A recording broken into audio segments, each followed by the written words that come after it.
मित्रांनो, विकेंड आलाय. काय प्लॅन? गोवा नाहीतर किमान लोणावळा ट्रिप करू. सॅलरी क्रेडिट झाली, खूप खर्च करू. ग्रुपमध्ये प्लॅन चालू असतो, पण त्याच्याकडे रिप्लाय द्यायला वाक्य नसतात, कारण बजेट आधीच ठरलेलं असतं.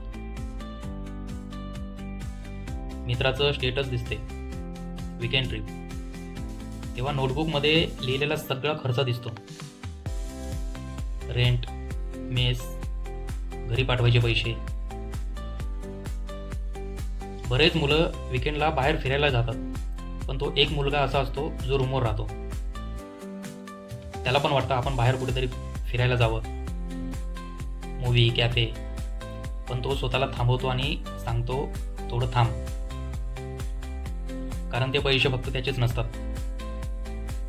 विकेंड म्हणजे त्याच्यासाठी फक्त सुट्टी नसून त्याच्यासाठी एक जिम्मेदारी आहे. तो आज फिरायला जात नाही कारण त्याला उद्या घरच्यांना फिरायला घेऊन जायचं असतं.